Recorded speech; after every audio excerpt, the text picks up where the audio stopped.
নমস্কার।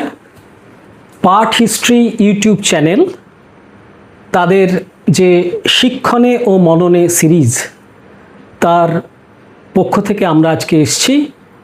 আপনারা অনেকেই হয়তো জানেন যে এই সিরিজের অধীনে ইতিমধ্যেই পশ্চিমবঙ্গের বিভিন্ন শিক্ষক বিভিন্ন পেশার সঙ্গে যুক্ত, বিভিন্ন বিষয়ের সঙ্গে যুক্ত, তাদের নানা সাক্ষাৎকার আমরা নিচ্ছি।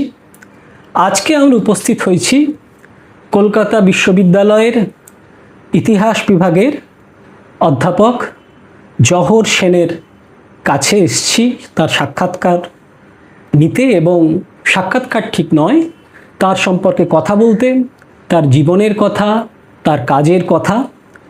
তিনি 1976 সাল থেকে 1997 সাল পর্যন্ত কলকাতা বিশ্ববিদ্যালয়ের ইতিহাস বিভাগে যুক্ত ছিলেন। আমি তার ছাত্র। তার গবেষণার অন্যতম মূল বিষয় হিমালয় চর্চা, হিমালয়ের সামাজিক ও সাংস্কৃতিক ইতিহাসের চর্চা। এছাড়াও আরও বহুবিধ বিষয়ে তার পড়াশোনা, প্রজ্ঞা, তার চিন্তাভাবনা, লেখালেখির পরিচয় আমরা পেয়েছি। সেসব কথায় আমরা ক্রমে ক্রমে আসব। সম্প্রতি তার প্রকাশিত হয়েছে একটি স্মৃতিকথা, স্মৃতি বিস্মৃতির প্রহেলিকা তার নাম।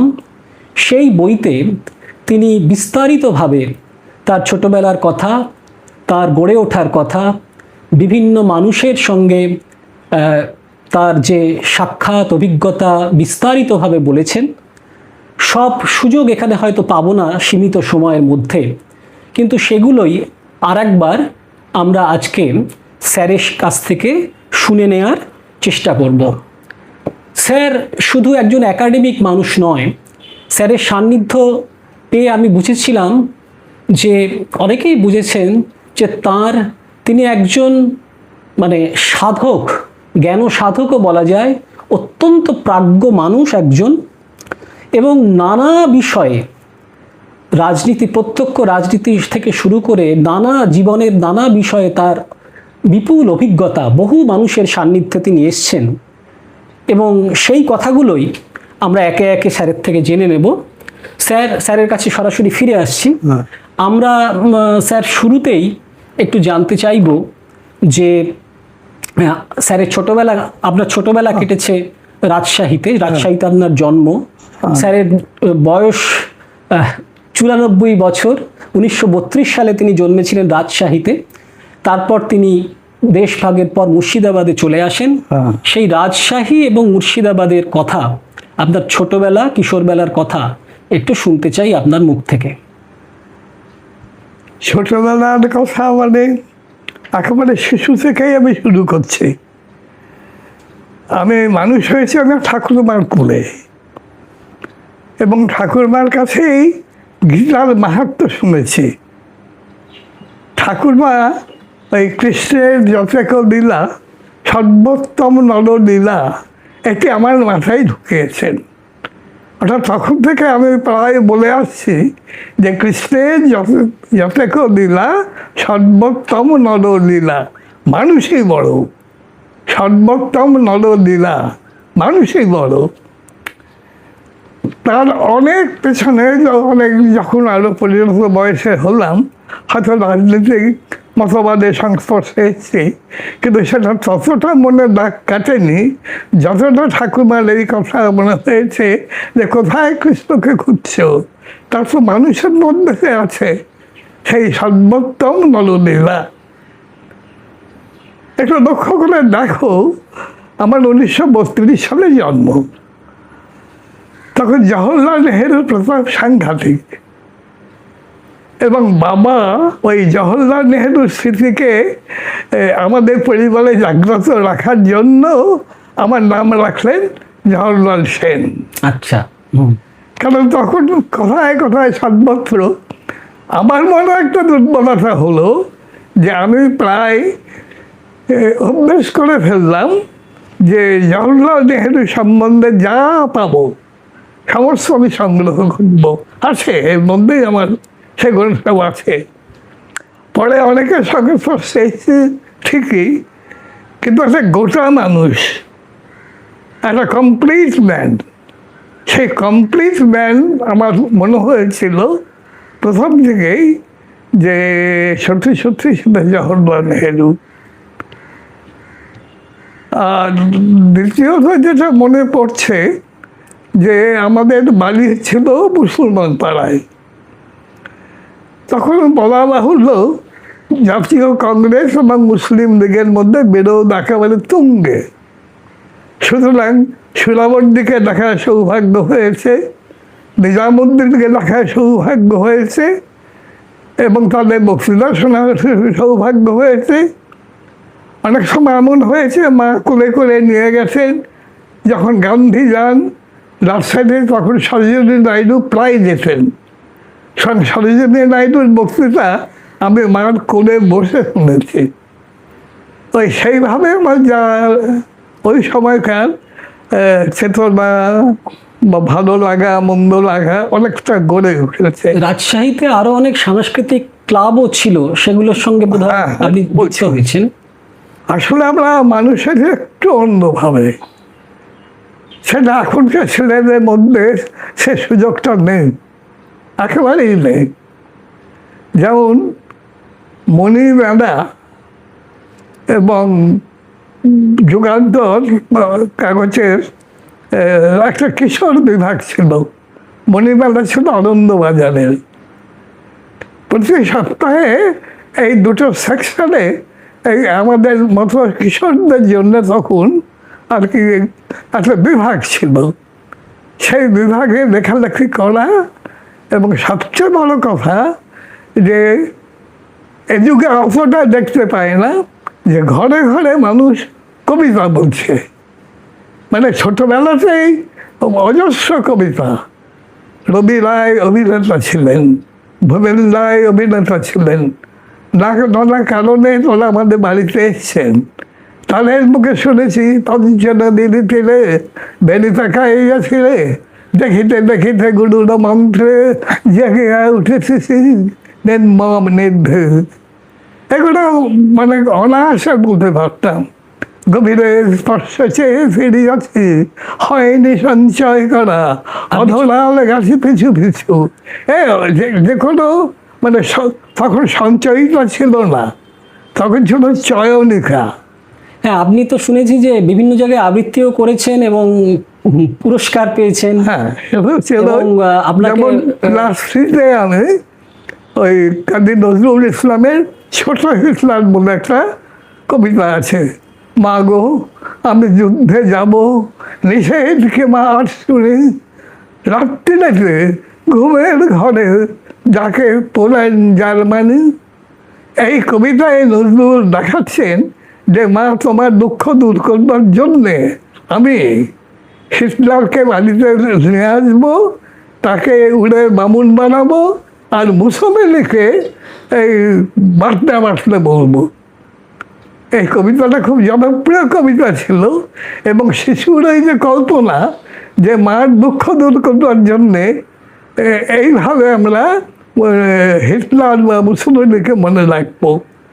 কিন্তু ঠিক সেভাবে নয়, আরও একটা অন্যভাবে আমরা এই যুদ্ধের সময়টা কাটিয়েছি। 1939 যুদ্ধ শুরু হলো, তখন অনেক ফ্রিতে বোধহয় পড়ি। হঠাৎ স্কুলে গিয়ে দেখছি একেবারে আগাগোড়া যুদ্ধ যুদ্ধ যুদ্ধ যুদ্ধ যুদ্ধ, এই পোস্টারিং। তখন আমরা সব ক্লাস থেকে বেরিয়ে এলাম ছেলেরা। আমাদের পাশেই কলেজ, যেটা রাজশাহী কলেজ, খুব পুরনো কলেজ। তখন একজনের নাম রাজশাহীতে অত্যন্ত জনপ্রিয় ছিল, তার নামে ঋত্বিক ঘটক। আমরা তাকে ভবাদা বলে ডাকতাম ভবা। তিনি আমাকে জানতেন। ভবাদা একটা ক্লাব খুলেছিলেন, সেই ক্লাবের নাম হচ্ছে অ্যারোহেড ক্লাব। এবং এই অ্যারোহেড ক্লাব শুধু যে ওই ফুটবল খেলতো তা নয়, এই ক্লাবের নিয়মিত অভিনয় করারও একটা অভ্যেস ছিল। তো সেখানে ভবাদা আমাকে ওইভাবে তৈরি করেছিলেন। লেখালেখির হাতে খড়িও সম্ভবত ওখানে নাকি? ভবাদা, হ্যাঁ, ওর একটা পত্রিকা বলছি ওর একটা পত্রিকা ছিল, তার নাম অভিধারা, এবং সেটা মাসিক পত্রিকা। ওই পত্রিকার যে কিশোর বিভাগ, তাই বললেন যে আমি কিশোর বিভাগে কী লিখব। তো ভবাদা বললেন, এই আমি জানি তোদের পাঠ্য হচ্ছে শরৎচন্দ্রের শ্রীকান্তে আধারের রূপ আছে, তো তুই আধারের রূপ তো শরৎচন্দ্র দেখেছেন, তোরা পড়িস, তো তুই একটা লেখ আলোকের রূপ। তো তখন এই আলো আর আধার কীভাবে মানুষের জীবনে প্রতিফলিত হয় এবং তার ঝলকানি কেমন, সেটা একটা ওই শিশু মনের আবেগ দিয়ে আমি লিখেছিলাম ওই অভিধারা পত্রিকায়। এটা কবে এই 9 থাকতে আর কি। হ্যাঁ, আর দেশভাগের রাজনীতি তখন, মানে মুসলিম লীগ রাজনীতি খুব প্রকট সেই সময়। না, দেশভাগটা তো একটু পরে আসছে, মানে তার প্রস্তুতি চলছে, বিভিন্ন জায়গায় চলছে, সাম্প্রদায়িক পরিস্থিতির অবনমন ঘটেছে। সাপোর্ট ক্রিপসের নাম মনে পড়ে, যেদিন মাউন্ট ব্যাটেন জয়েন করলেন, সেটা আমার আর একটা সৌভাগ্য। আমি সিমলা যখন গেলাম অ্যাডভান্স স্টাডি ইনস্টিটিউটে, সে শেষ গভর্নর জেনারেলকে বা শেষ ভাইসরয়কে সবাই দেখে দিল লর্ড মাউন্ট ব্যাটেন। তো সুতরাং একেবারে সিমলার এই বালিতে ওই ডক্টর নিহাররঞ্জন রায় ছিলেন ওখানকার ডাইরেক্টর। তো তিনি ওই পর কত গভর্নর থেকেছেন এবং রাধাকৃষ্ণন পর্যন্ত। আমরা সিমলার কথাটা একটু পরে আসবো। আপনি তার আগে বলুন যে মানে ওই রাজশাহীর যে সামাজিক পরিবেশ, হিন্দু মুসলমান সম্পর্ক, এগুলো সম্পর্কে একটু বলুন, তারপর আমরা চলে আসবো দেশভাগ এবং আপনি মুর্শিদাবাদে চলে এলেন। হিন্দু মুসলমান সম্পর্ক, আমি থাকতাম, আমাদের বাড়ি ছিল মুসলমান পাড়ায়। জসিম চাচা বলে একজন ওই আজান দিতেন যিনি মসজিদে, অ্যাকচুয়ালি জসিম চাচা আজান দিচ্ছেন তখন আমাদের ঘুম ভাঙত। তখন বাবা বলতেন, এই জসিম আজান দিচ্ছে, তুই সাথে গিয়ে গীতা পড়। ওই ক্লাস 7-এ আমাদের গীতাটা হাতে এলো আর কি। এবং একেবারে গীতাকে বাবা, যেটা আমার হাসি পায়, গান্ধীজি মুখস্থ করতে পেরে গান্ধী গীতা ভারতবর্ষে পড়েননি, লন্ডনে গিয়ে বন্ধুদের মধ্যে পড়েছেন, তাও ইংরাজি অনুবাদে গীতা। কিন্তু তারপরে ফেলে এসে এখানটায় উনি ত্রয়োদশ অধ্যায় পর্যন্ত মুখস্থ করেছিলেন এটা। তো আমি এখন যেটা ভাবি, এখন আমি নিত্য পড়ি না পড়ি, একটু মনের মধ্যে এটাকে জাগ্রত রাখি, যে কোনো কবিতাকেই রাখি, যে কবিতাগুলো শিখেছিলাম। না, দেশভাগের পর আপনি মুর্শিদাবাদে চলে এলেন, এই সময় পরে না, আমাদের 48-এ ম্যাট্রিকুলেশন পরীক্ষা ছিল। তো ম্যাট্রিকুলেশন পরীক্ষা দিতে হবে, বাবা বললেন ক্যালকাটা ইউনিভার্সিটি, তখন কিন্তু ওই বোর্ড ছিল না, ফলে ক্যালকাটা ইউনিভার্সিটির অধীনে ছিল এই ম্যাট্রিকুলেশন পরীক্ষা। আমরা ছাত্ররা তখন ভাবছি যে ঢাকা বোর্ড থেকেই আমরা উপাধিটা দেব ম্যাট্রিকুলেশনের সার্টিফিকেট, না আমরা ওপারে গিয়ে দেব। তখন লালবাগ, মুর্শিদাবাদের লালবাগে নবাব বাহাদুর ইনস্টিটিউশন অতি ক্লাসের, মানে ঘসেটি বেগমের টাকাতে ওই নবাব বাহাদুর ইনস্টিটিউশনটা হয়েছে, সেখানে ভর্তি হলাম। কিন্তু ভয়ানক কষ্টটার কারণ দেশভাগ যে মানুষকে কত দিক দিয়ে বিভ্রান্ত করেছে। শিয়ালদহ স্টেশন থেকে মেয়েরা এসছে, যাকে তাকে যখন তখন বলছে আমাকে বিয়ে করবেন, আমাকে নিয়ে যাবেন। গোটা কলকাতা জুড়ে তখন ওই কী বলবো, বেশ্যালয় কথা বলা ঠিক হবে না, ওই মালিশ করাবেন এই নাম দিয়ে। আপনার পরিবারে কি এর কোনো মানে সেরকম অভিঘাত পড়েছিল? না, দেশভাগের? আমরা তো বহরমপুর চলে এলাম, তো বহরমপুরে এলাম মানে আমাদের পরিবারকে এই বিপদে পড়তে হয়নি। তার কারণ হচ্ছে আমার বাবা মেদিনীপুর জমিদারি কোম্পানি বলে কোম্পানি ছিল, তার মালিক হচ্ছেন অ্যান্ড্রিউল কোম্পানি, তার যথেষ্ট ব্যবসা, উনি আইনজীবী ছিলেন। বলে আইনজীবী ছিলেন। সুতরাং বাবার নিত্য নৈমিত্তিক এই সন্তানদের মানুষ করার ব্যাপারে কোনো অসুবিধা বোধ করতে হয়নি।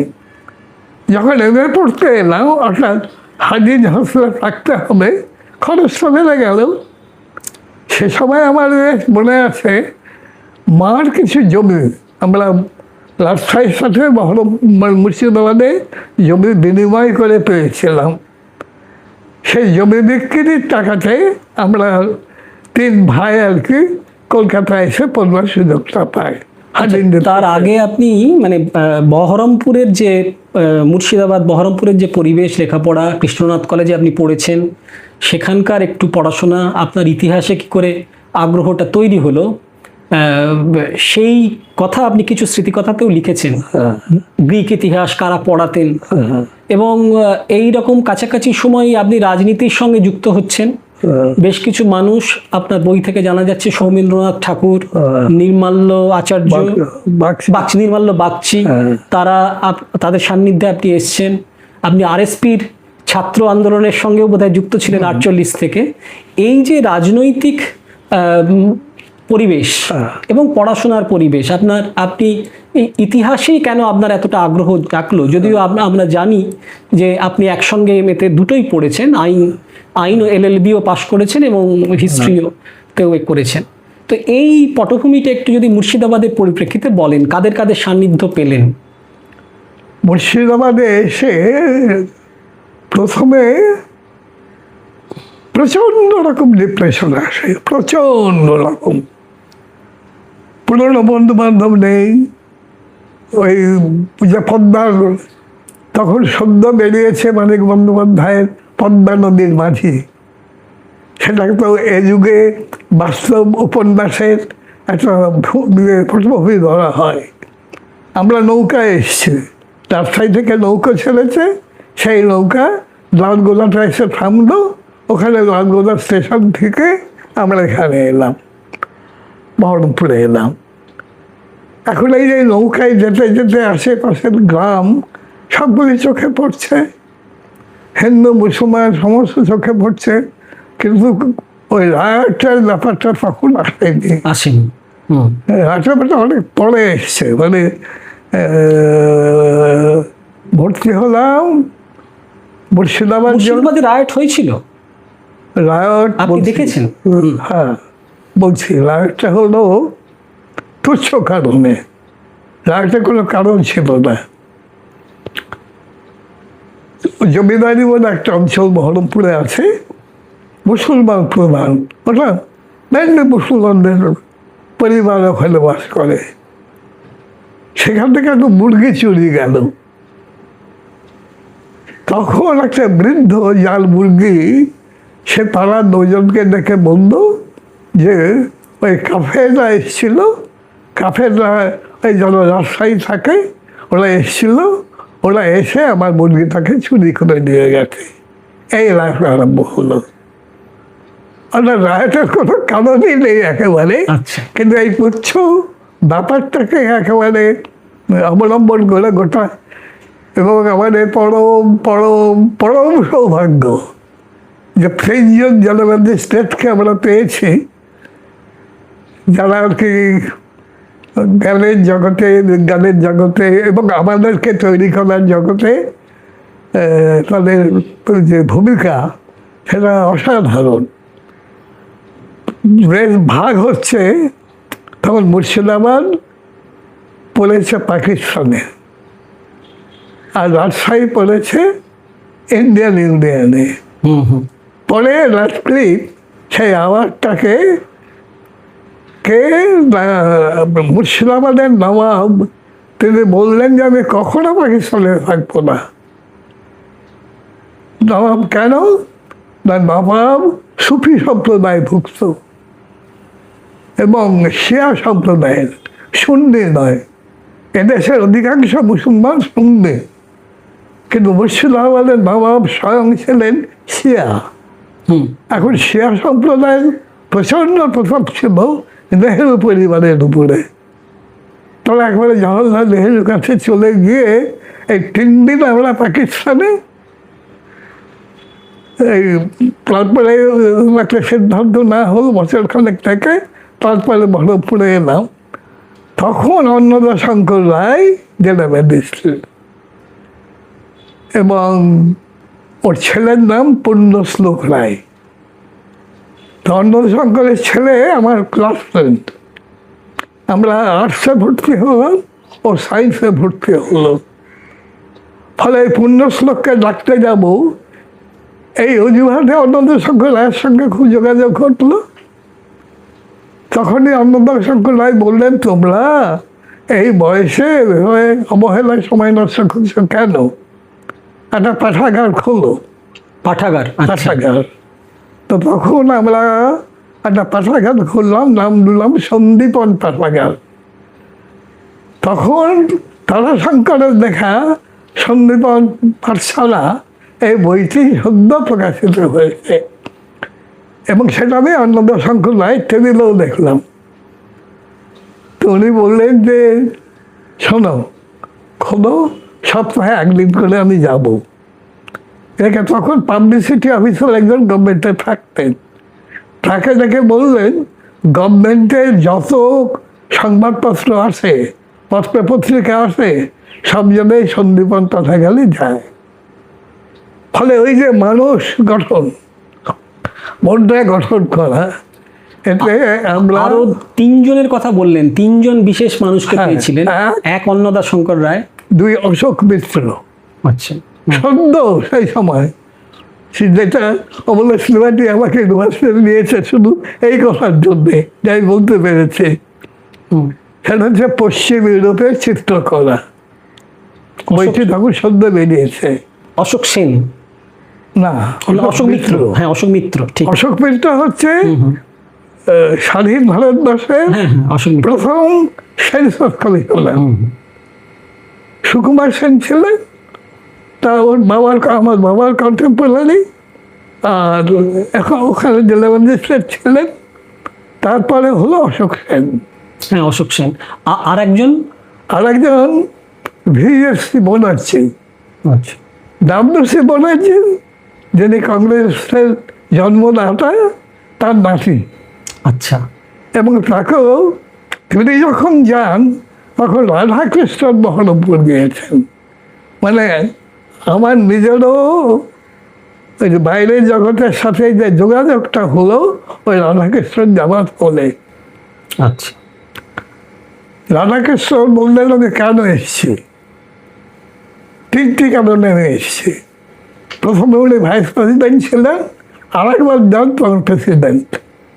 ভাইস প্রেসিডেন্ট অবস্থায় উনি চিন্ময় বহরমপুর সম্বন্ধে এক, আমি যখন কলকাতা বিশ্ববিদ্যালয়ে অধ্যাপনা করছি তখন অর্থ কষ্টে ছিলাম, কারণ আমার জীবনযাত্রার মধ্যে অনেক বিলাসিতা এসে গিয়েছিল। সেই সময় মনীন্দ্রচন্দ্র নন্দী মশাই কাশিম বাজারের, তার কাছ থেকে আমি সাহায্য নিয়ে আমি আমার জীবন যাপন করেছি। তো সুতরাং বহরমপুরের প্রতি আমার কৃতজ্ঞতা বোধ অত্যন্ত ভালো। আপনি কলকাতায় এলেন কত সালে? কলকাতায় পড়তে এলাম 1952। হ্যাঁ, এখানে এসে একসঙ্গে ইতিহাস আর না, 52 বলছি। 48-এ ম্যাট্রিকুলেশন দিলাম, 40 তারপরে কৃষ্ণনগরে পড়তে গেলাম, 48 থেকে 50 হলো ইন্টারমিডিয়েট আর্ট, 50 থেকে 52 হলো গ্রাজুয়েশন। তাহলে 52-তে আমরা কলকাতায় এলাম। কিন্তু যে সমস্যাগুলো তখন দেখা দিয়েছিল, ওই একটা বিখ্যাত বই আছে আর কি, যে রেফিউজি মুভমেন্টের উপরে, ওটা রবীন্দ্র পুরস্কার পায়। ওই প্রফুল্ল চক্রবর্তীর বইটা বলছি। প্রফুল্ল চক্রবর্তীর বই। তো প্রফুল্লবাবু রানাঘাট পর্যন্ত এসেছেন। ওর মেন ইয়ে ছিল, গবেষণা ছিল যাদবপুর, হ্যাঁ, এই অঞ্চলে মেন গবেষণা। তো প্রফুল্লবাবু যখন এগুলো করছেন, তা আমিও যুক্ত হয়ে পড়েছি একটা অন্য কারণে। কিন্তু সেটা অনেক পরে বোধ হয়, উনি তো কাজটা না, 50-এর দশকেই শুরু করেছেন কি কাজ, তা তো নয়। আমি মানে প্রফুল্ল বাবু না, বইটা তো পরে বইটা তো পরে বেরিয়েছে, বেরিয়েছে। কিন্তু এই যে বাস্তুহারা বা উদ্বাস্তুদের জীবনযাত্রা নিয়ে গবেষণা, এই বিষয়টা আগে কেউই ভাবেননি। তার আগে কেউ ভাবেন। এই প্রথম উনি ভাবতেন। এবং যখন যখন আমার সঙ্গে যোগাযোগ হয়েছে, আমিও বলে যাচ্ছি যে অনেক ক্লাসিফিকেশন আছে, সেগুলো কি করে করতেন। আচ্ছা তো আমার প্রত্যক্ষ অভিজ্ঞতা সেগুলো দিয়ে বলেছেন। আচ্ছা, এবারে আমরা তাহলে আপনার একটু কর্মজীবনে নানা জায়গায় আপনি কাজ করেছেন। আপনি সম্ভবত কর্মজীবন শুরু করেছেন ফকিরচাঁদ ডায়মন্ড হারবার, ডায়মন্ড হারবার ফকিরচাঁদ কলেজে কাজ করেছেন। আপনি আমাদের সরকারি কলেজে বিভিন্ন জায়গায়, Krishnanagar government college, Barasat government college, Darjeeling government college, আপনি টাকি গভর্নমেন্ট কলেজ, টাকি গভর্নমেন্ট কলেজেও আপনি পড়িয়েছেন। তো এই সময়টা বিশেষ করে আমি জানতে চাইবো যে আপনার দার্জিলিং গভর্নমেন্ট কলেজে পড়ানো অভিজ্ঞতা, এবং দার্জিলিংয়ে গিয়েই আপনি সেখানকার হিমালয় চর্চার সঙ্গে ওতপ্রোতভাবে যুক্ত হন। তো এই দিকটা আপনার মানে আগ্রহ তৈরি হলো কি করে? কেননা সচরাচর আমি মানে আমাদের বাঙালিদের আসছে দেখি দার্জিলিং চর্চার দিকে আগ্রহ তারা হয় না। বলে আমার হাই প্রেশার হয়েছে, আমাকে বদলি করুন। হ্যাঁ, দার্জিলিং পোস্টিং মানে হাই প্রেশার, এবং আমাকে আপনি দার্জিলিং মানে থাকলেন, ভালোবাসলেন, সেখানকার আমি ইতিহাস চর্চা করলেন। ডিজিপিআইকে দরখাস্ত দিলাম আমি দার্জিলিং যাব। তখন কি কৃষ্ণনগর গভর্নমেন্ট কলেজে? তখন আমি কৃষ্ণনগর গভর্নমেন্ট কলেজে আছি। আমিও মজুমদার আমাদের অধ্যক্ষ ছিল, অনেক খুব বিখ্যাত লোক। প্রিন্সিপাল মহলে শুধু নয়, ওর আত্মীয় স্বজন সব কংগ্রেসের, ওরা বরিশালের সব, মানে বরিশালের যে কংগ্রেস গোষ্ঠী তার সঙ্গে যুক্ত আর কি এরা। তার ফলে কালেকশনটা খুব ভালো। মানে রাগ করলেন, উনি ভাবলেন যে আমি বোধ হয় ওর উপরে কোনো কারণে লেগেছি, ওর হাত থেকে ত্রাণ দেওয়ার জন্য আমি যাচ্ছি, দার্জিলিং চাইছেন। হ্যাঁ, তো ডিজিপিকে আমি যখন বললাম যে আমি দার্জিলিংয়ে যাব, আমি একটা অ্যাডভান্স কপি দিচ্ছি আপনাকে, এটা পরে প্রিন্সিপালকে দিয়ে ফরওয়ার্ড করিয়ে দেব। তখন বলে বিশ্বাস করবে না যে আমার জন্য একটা সন্দেশ আনালেন। আচ্ছা, যে স্বেচ্ছায় কেউ তো দার্জিলিং যেতে চায় না, তো আপনি আমাকে বাঁচালেন। তারপর ওই ডিজিপিআই যখন ইয়েতে যান, দার্জিলিংয়ে বেড়াতে যান, তখন আমি বললাম স্যার আমি ঠিকই আছি, আমার কোনো অসুখ বিসুখ নেই। তো সেখানে গিয়ে আপনি গবেষণা মানে কি করলেন? গবেষণাভাবে শুরু করিনি তখন, বলা গবেষণা চিন্তাই মাথায় আসেনি। আচ্ছা, তখন কিরকম যোগাযোগগুলো হয়েছিল, মানে মানুষের জীবনে যোগাযোগটা কতটা ব্যাটার করে। তখন এই সিকিমে একটা সিকিম রিসার্চ ইনস্টিটিউট অফ টিবেটোলজি আছে। তার আগের নাম ছিল নামগ্যাল ইনস্টিটিউট অফ টিবেটোলজি। নামগ্যাল সিকিমের রাজা, নামগ্যাল বংশের রাজা, সেই হচ্ছে নামগ্যাল। তার ডাইরেক্টর হয়ে এলেন ইন্ডিয়ার ফরেন অফিসের একজন রিসার্চ অফিসার নির্মল সিনহা, এসপি সিনহা। এই যে বইটা দেখছো, আমি এই প্রবন্ধ যে টিবেটোলজি ইন ইন্ডিয়া, হ্যাঁ টিবেটোলজি, এই বইটা ধরো সপ্তাহখানেক বেরিয়েছে। কারণ আমার মৃত্যু সামনে, কিন্তু এখানে যদি টিবেটোলজি সম্বন্ধে কোনো বই না থাকে, তাহলে আমি কী কৃতজ্ঞতা জানবো মাস্টারমশাইকে। সেই জন্য এই বইটা কালেক্ট করলাম, ইন্ট্রোডাকশনটা আমি লিখেছি আর কি। আরও বেরোচ্ছে, মানে কলেজের আপনার দার্জিলিং নিয়েও বই আছে এবং আপনার তো গবেষণা ইন্দো নেপাল ট্রেড দুটো ওটা ওটা দুটো দুটো খণ্ডে বেরিয়েছে, কেপি বাগচি থেকে সম্ভবত আর বেরিয়েছে। সিমলা থেকে করলাম ইন্ডিয়া আর নেপাল। তার যে বৈষ্ণব ধর্ম, রাজাকে বিষ্ণুর অবতার ভাবা হচ্ছে, সেটা সেদিন গেল। আপনি ওই সময় তেনজিং নোরগে এদের সঙ্গে খুবই খুবই ঘনিষ্ঠতা ছিল খুবই আপনার। ছিল। সেদিনকে এমন হয়েছে, ওই দার্জিলিং ইনস্টিটিউটটা ওটা হাইটটা হচ্ছে 8,000 ফিট। তেনজিং তখন ডাইরেক্টর, গভর্নমেন্ট কলেজে ঠিক উপরে বেড়াতে যেতাম। এবং ওইখানে নেপালের রাজা মহারাজা যারা সব ছিলেন, তারা প্রায় 1030 বই ডোনেট করে। ফলে তেনজিংকে বললেন যে তুমি করতে চাও, গবেষণা করতে চাও, তাহলে এক কাজ করো, আমাদের ইনস্টিটিউটে লাইব্রেরি আছে, যখন তখন আসতে ভালো। তুমি যদি বলে যে রাত্রে এসে পড়বো, তাই পড়বে, আমি বন্দোবস্ত করে দেবো। তো আপনি সেইভাবে পড়া শুরু করলেন ওখানে? সেভাবে হিমালয়ের উপরে, বিশেষ করে ট্রাভেলবাগ, সেটা আমি এখন যেগুলো লোককে যে কোনো মুহূর্তে বলতে পারি যে ট্রাভেলবাগ কারা। মানে কেন্দ্রিকে শাকে বসে, তবে উদাহরণ দিচ্ছি, তেনজিংকে যখন জিজ্ঞেস করলাম যে আচ্ছা তোমাকে কখনো কেউ কি এই প্রশ্ন করেছে যে তুমি যখন এভারেস্টে বিজয়ী হচ্ছে তখন তোমার মধ্যে কোনো সেক্স ফিলিং ছিল কিনা? আচ্ছা, অর্থাৎ ওই হাইটে সেক্স ফিলিং থাকে কিনা? তখনও বলছে যে শোনো, তখন আমাদের জীবন মরণ পথ, যদি খাবার পুড়িয়ে যায় খাবারটা পাবো কোথায়? হিলারি চাইছে যে আমাকে ধাক্কা মেরে ফেলে দিক, তাহলে খাবারটা বাঁচবে। আমি চাইছি আমি হিলারিকে ফেলে দেবো। এইরকম জীবন সংগ্রাম। তখন বোধহয় অনেক বেশি দিন সময় লাগতো এভারেস্ট বিজয়ে, মানে এখনকার চেয়ে নিশ্চয়ই। তার আগে তো মাউন্টেনিয়ারিংও 1800 কত সালেই শুরু হয়। হ্যাঁ, লিস্ট আছে। তাই বইটা আমি জেরক্স করে এনেছিলাম, এখন কোথাও পড়ে আছে হয়তো, কিন্তু ইন্টারেস্টিং লিস্ট। এইখানে একটা বই আছে, দেখবে ওই তিব্বতী লামাদের সম্বন্ধে লেখা আর কি। হ্যাঁ, আপনি লামাদের নিয়ে অনেক অদ্ভুত অভিজ্ঞতার কথা আপনার এই বইতে পেয়েছি, স্মৃতি বিস্মৃতির প্রহেলিকা, যেটা আমরা সচরাচর লোকে বিশ্বাস করি না, কিন্তু সেরকম একটা আধ্যাত্মিক ব্যক্তিত্বদের সংস্পর্শে এসেছিলেন। আমি দার্জিলিং থেকে বদলি হয়ে আসার পর আমাদের আমার প্রথম কাজ হলো আমাকে গভর্নমেন্ট কলেজ থেকে ইউনিভার্সিটি নিয়ে যাওয়া।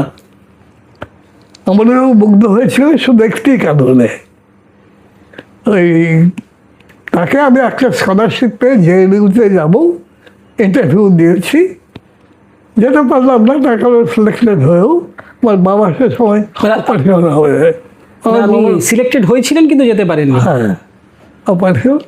তো ওইখান থেকে যখন সিলেকশনটা হচ্ছে তখন ভবতোষ দত্ত ইকোনমিস্ট, উনি হচ্ছে ডিপিআই। আচ্ছা, মানে ডিপিআই অ্যান্ড সেক্রেটারি একসঙ্গে, যেমন ডিএম সেন ছিলেন। ডিএম সেন একসঙ্গে ডিপিআইও বটে, সেক্রেটারিও বটে, এডুকেশন সেক্রেটারিও বটে। তো আমাকে এই ভবতোষ দত্ত বললেন যে দেখো, তুমি কোথাও লেখা পাঠিয়েছ, তোমার কিছু গবেষণা লেখা বেরিয়েছে? আমি তখন বললাম যে আমি হিমালয়ের উপরে টুকটাক লিখছি, তো একটা বেঙ্গল পাস্ট অ্যান্ড প্রেজেন্টে বেরিয়েছে। আর সুশোভন বাবু, তার একটা প্রথম লেখা, ওটা কিন্তু বেঙ্গল পাস্ট অ্যান্ড প্রেজেন্টে, উনি ইন্টারভিউ নিতে গিয়ে আমাকে ঘাবড়ে দেবেন আর কি, তুমি কি এটা প্রথম লিখছো? হলো না স্যার, আপনার লেখা 1930। সুশোভন বাবু ইন্টারভিউ নিচ্ছেন? হ্যাঁ, আপনার? আচ্ছা, মানে গভর্নমেন্ট কলেজ থেকে একজনকে থাকতে হবে, সে সুশোভন সরকার। আচ্ছা। আর ডিপিআই ভবতোষ দত্ত। তো ভবতোষ তো দাম খুশি যে তার পরে দার্জিলিংয়ের প্রিন্সিপাল ছিলেন আর.জি. কর, ওকে ট্রান্সফারের জন্য আমার কাছে আবেদন করতো। তোমার হেলেন চক্রবর্তীর নাম শুনেছ? প্রেসিডেন্সি কলেজে ইতিহাস পড়াতেন। আচ্ছা, করে কিছুদিন ছিলেন। হিরেন চক্রবর্তী, হিরেন চক্রবর্তী, হ্যাঁ হিরেন চক্রবর্তী, হ্যাঁ হিরেন অবশ্যই। চক্রবর্তীর ভাই আর কি। হুম, হিরেন দল এসে আমার পাঁচশো কাছে বাড়িতে এসে বাধা করে বলছেন যে আপনি একটু এই ডিপিআই থেকে বলবেন আমার চাষটা ওটা পড়ে আছে। তো কিছু হলো তার, তখন আমি খুব মানে কি বলবো, হিরেনদা খুব দাঁত দিয়ে চলতেন। তাই হলো এখানে তো আমার নিচু হলে চলবে না, এখানে ওকে ইকুয়াল দাঁত দেখাতে হবে। তাই বললাম শুনুন, আপনার এখনো কনফিডেন্সিয়াল রিপোর্টগুলো আসেনি। আপনি মানে এবারে আমরা তাহলে এতে চলে আসি যে মানে আমরা প্রশ্ন করেছিলাম লামাদের নিয়ে কিছু অভিজ্ঞতা। হ্যাঁ বলছি, তা আমি ইউনিভার্সিটিতে জয়েন করবার 1 সপ্তাহের মধ্যে কমলেশ বাবু তার ঘরে আমাকে ডাকলেন। ডাকলে বলতে তুমি দার্জিলিংয়ে কিছু লামা টামা দেখেছো? বলো অসংখ্য। এবং এই লামাদের সঙ্গে আমি ওখানে বসে বসে বোধিচর্যাবতার সূত্র, এটা হচ্ছে অতীশ দীপঙ্করের লেখা, তার একটা আলোচনা হচ্ছে। আমি দাঁড়িয়ে দাঁড়িয়ে বললাম অতীশ দীপঙ্কর এই সময়কালে ছিলেন এবং তারপরে আগে স্বাধীন ছিলেন, ওখান থেকে এখানে চলে এসছে। তো অতীশ দীপঙ্করের এই বইটা হচ্ছে বোধিচর্যাবতার সূত্র।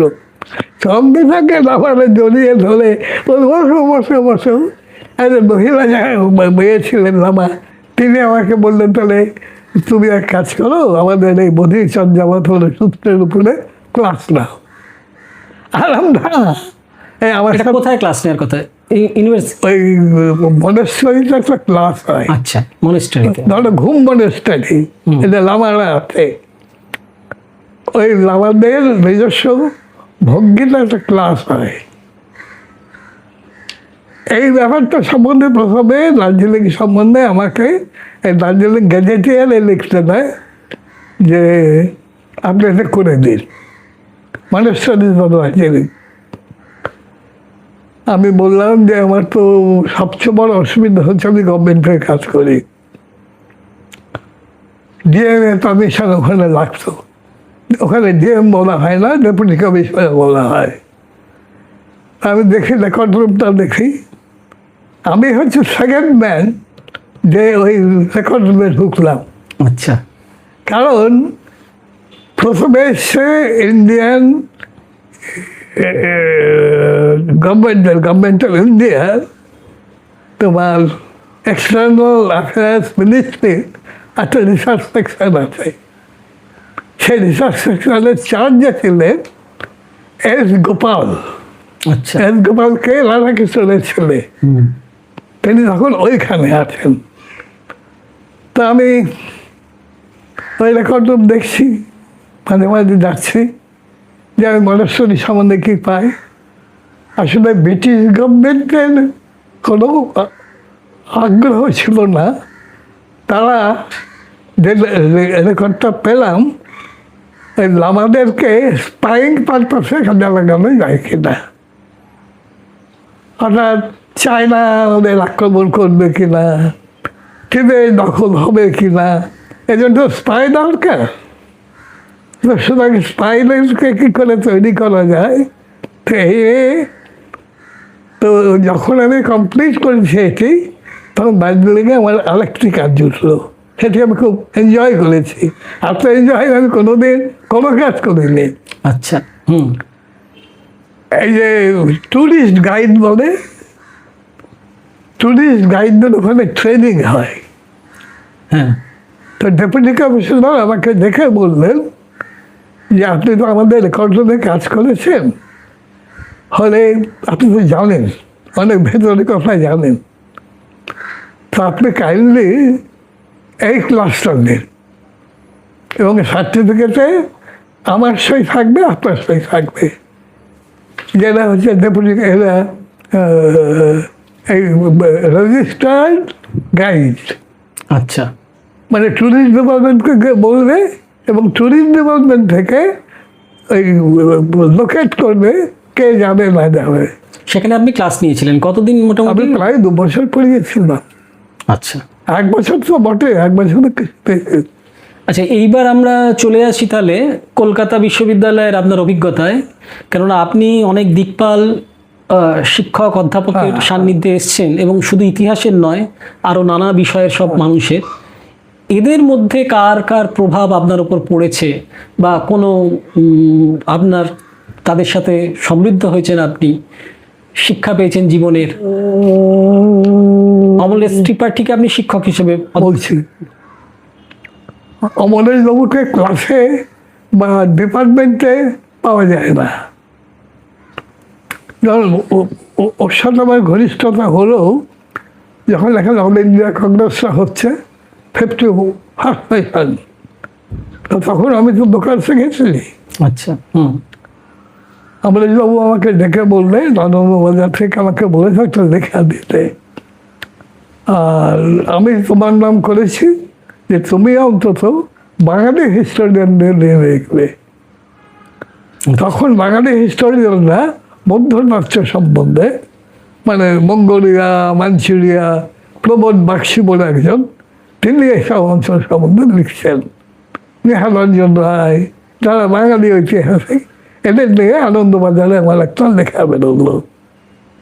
আর উপরে অমলেশবাবুর লেখা, তাতে কারা কি কাজ করছে তার একটা স্বভাব।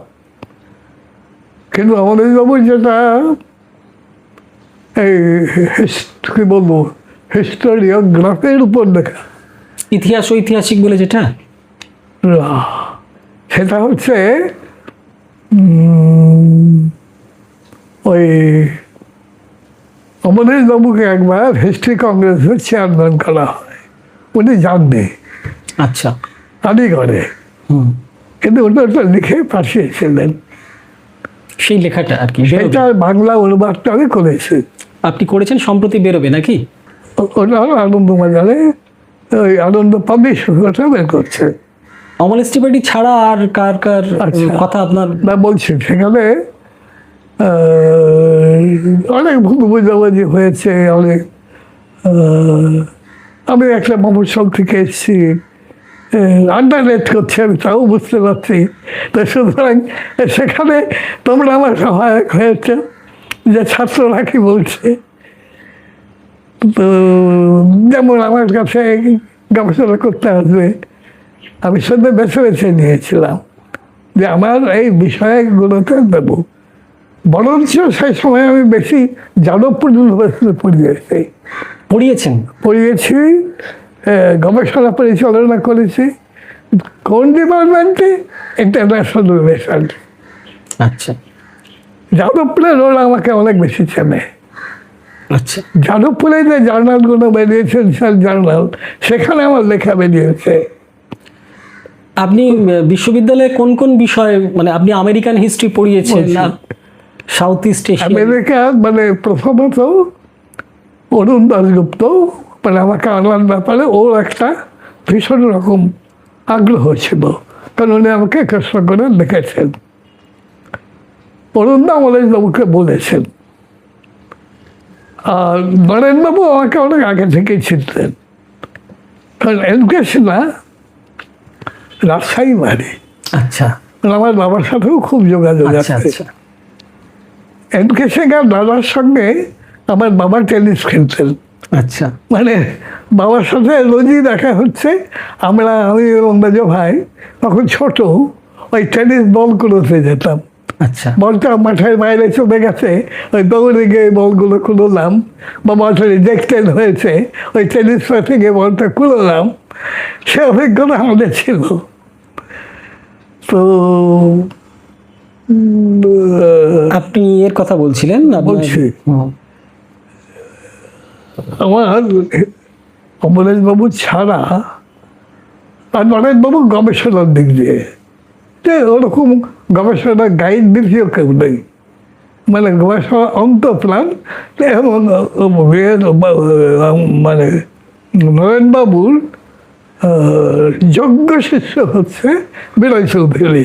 আচ্ছা, যা বলা একেবারে দুজনকে বলা যায় যে নরেনবাবুর কার্বন কপি আচ্ছা। একেবারে। তো যেজন্য নরেনবাবু অনেক বড় বড় কাজ পেয়েছেন, যেমন আশুতোষ মুখার্জি তার যে জীবনীটা এডিট করার কাজ ওটা নরেনবাবু পেয়েছেন। ইউনিভার্সিটিতে ওরা একটা সাংঘাতিক খেয়েছিল। সেজন্য আমার যখন ইউনিভার্সিটিতে আসি তখন আমাকে ইন্টারভিউ দিতে হয়নি। ও ইন্টারভিউ দিতে হয়নি? না, আমার সমস্ত পেপারগুলো নরেনবাবুর কাছে পাঠিয়ে দেওয়া হলো। নরেনবাবু সবগুলো সরিয়ে দিয়ে আমার তাই সই করলেন। আমি প্রণাম করতে গেলাম। আর কে বললো তোমাকে যে তোমার অ্যাপয়েন্টমেন্ট হয়েছে? তোমার তো জানার কথা নয়। আলাম জগদীশবাবু আমাকে দেখে পাঠিয়েছিলেন। আমি সুভাষ ব্যানার্জির ঘরে ছিলাম। সুভাষ ব্যানার্জি তাহলে সেক্রেটারি ইউনিভার্সিটির আর্টস কাউন্সিলের। তো সে সবাই শুনলাম দেখে পাঠাচ্ছেন। তো এটা আমার মনে হয়েছে গবেষণার তার যদি মূল লক্ষ্য হয় তাহলে বিনা দ্বিধায় বলবো যে নরেনবাবু এবং বিনয়বাবু। আর টিচিংয়ের যদি লক্ষ্য হয় টিচিং, যে ভালো বক্তৃতা করবো, তাহলে প্রেসিডেন্সি কলেজের ছেলেরা বলবে সুশোভন সরকার। সুশোভন বাবুকে আমার কোনোদিনই ভালো লাগেনি, লেকচার ভালো লাগেনি। না। আচ্ছা, কারণ হচ্ছে সেটা জটিল কারণ, কিন্তু এই যে প্রেসিডেন্সির ছেলেদেরকে আলাদা করে দেখা, আচ্ছা। এটা আমাদের ইউনিভার্সিটির একটা ট্রাডিশন। না, আপনি বলছিলেন যে কাদের পড়ানো খুব টিচিং এর জন্য আপনি কাদের নাম বলবেন তাহলে? না, আমাকে কোনো খুব স্টিরিওটাইপ মনে হয়েছে আমার। আচ্ছা। কারণ একজন ভালো টিচারকে আমরা পেয়েছি বহরমপুর কলেজে, তার নাম নির্মাল্য বাগচি। নির্মাল্য বাগচি। প্রথম দিন ওই রোয়েল হিস্ট্রি পড়াচ্ছেন। সে রোমেন হিস্ট্রি পড়াতে গিয়ে ডি ক্লাস কথাটা এসছে। তো ডি ক্লাস টিপিক্যালি মার্কসিস্ট এই ক্লাস, তুমি ডি ক্লাস হচ্ছ। এটা এই প্লেবিয়ান প্যাট্রিশিয়ান যখন পড়ানো হচ্ছে তখন নীলবন্ধবাবু বললেন। বলে আমি তখন জিজ্ঞেস করেছিলাম, তাহলে যে আপনি ক্লাস বলছেন, তো আমরা মার্কসিস্ট অর্থে যেটা বুঝি ক্লাস ফরমেশন, যে means of production, means of distribution এগুলোর সঙ্গে যুক্ত। তো প্লেবিয়ান প্যাট্রিশিয়ান কি সেই ব্যাপারে যুক্ত? উনি সঙ্গে সঙ্গে বললেন, তুমি এখানে আমার সঙ্গে দেখা করবা, আমার বাড়ি এসো। বাড়ি মানে গুড টিচার, বেস্ট টিচার মানে কী করে আমি মাপি এইটাই। দেখবে আমি ওর কথা লিখেছি নির্মাল্য বাক্যে। তিনি সিপিআই করতেন, তখন কমিউনিস্ট পার্টি ব্যান্ড 48-38-এ রণধীরের যুগ, রণধীরের ফল বলে এলেন হাজারে নাকি নাম। হ্যাঁ, যাই হোক। তো সেই সময় কমিউনিস্ট মুভমেন্ট প্রায় বন্ধ হয়ে গেছে, নকশালটা একটু পরে আসছে। কিন্তু সেই সময় ওই হঠাৎ আমাকে ডেকে নিয়ে গিয়ে socialism in theory and practice এর একটি বই আমাকে পড়তে দিলেন। বলো তোমার কথা আপনি আপনার স্মৃতি কথায় অনেক লিখেছেন। হ্যাঁ। তো আমরা এবার চলে আসছি, তাহলে আপনার সিমলার অভিজ্ঞতা একটু বলবেন। আপনার খুব প্রিয় জায়গা, সেখানে আপনি কত সাল থেকে সিমলায়? দার্জিলিং হয়ে গেছে। হ্যাঁ, দার্জিলিং মানে আমাদের তো একটা সীমিত সময় আছে। আচ্ছা, এবার আমরা দার্জিলিং থাকলে একটু বলে দিই। আচ্ছা, তাহলে বলুন। আর কিছু বলার থাকলে বলুন। কারণ হচ্ছে লোকে জানতো এবং এখানে প্রচার করা হয়েছিল যে সুভাষ বিশেষ একটা গুন্ডা লোক। আচ্ছা। এবং গোর্খাল্যান্ড আন্দোলন গুন্ডাদের আন্দোলন। এটা একেবারে বাঙালি আসলেই, ও বাবা তুমি এখন দার্জিলিংয়ে আসছো, কী করে আছো এমনি জিজ্ঞেস করা হতো। এই সমতটে আমি একটা লিখেছিলাম এই নিয়ে, এই নয় সমতট পত্রিকা, এটাই নয় আগের সংখ্যায় আমি লিখেছিলাম। এখন ব্যাপারটা হচ্ছে প্রেস গিয়ে আমি একটা টিভি কলকাতা টিভিতে একটা ওখানে মেনলি নকশাল লিভেন্ডের চাকরি, মানে ওরা আমার ঠিক ছিট বা অমুক এইভাবে নকশাল নয়। না, আপনি সুভাষ কিচিং সম্পর্কে বলছি। তো সেই সময় সুভাষ গেছে একটা প্রশ্ন তুলেছে যে আমি যখন দক্ষিণ ভারতে যাই সেই সময় আমি যদি বলি আমি নেপালি, তাহলে ওরা বোঝে যে আমার বাড়ি নেপালে, তো আমার আইডেন্টিটি কি? এইটা বলো, ইন্ডিয়া গভর্নমেন্টকে জোর করেছে হলে বিপদের মধ্যে ফেলেছে ইন্ডিয়া গভর্নমেন্ট, যে তাহলে আমি কি নেপালি, যে সুভাষ গেছি নেপালি। তো সুভাষ গেছি বললেন যে আমরা যখন বলছি গোর্খাল্যান্ড মুভমেন্ট, এই গোর্খা একটা আইডেন্টিটি। আচ্ছা। তো দার্জিলিংয়ে আমি যখন আছি এই গোর্খাল্যান্ড আইডেন্টিটির মুভমেন্ট তখন একেবারে শুরু হয়, এবং দার্জিলিংয়ে নেপালি দোকানগুলো যারা বিক্রি করে, সুভাষ থেকে তখন 30টা উপন্যাস চলছে, আমি কয়েকটা নিয়ে এসেছি আমার কাছে, আছে আমার কাছে এখন। তারপর তো মারা গেল, ওর ছেলে এলো, ওই দার্জিলিংয়ের বোর্ড যেটা হয়েছিল ওই হিল বোর্ড হয়। তবে এই কারণে শুধু বলছি যে দার্জিলিংয়ের মতো মিক্সড সোসাইটি কোথাও নেই। এক, দার্জিলিংয়ের অরিজিনাল আদিবাসী কারা লেপচা। দুই, দার্জিলিংয়ে টেবেটানরা ইনভেট করে এসছে,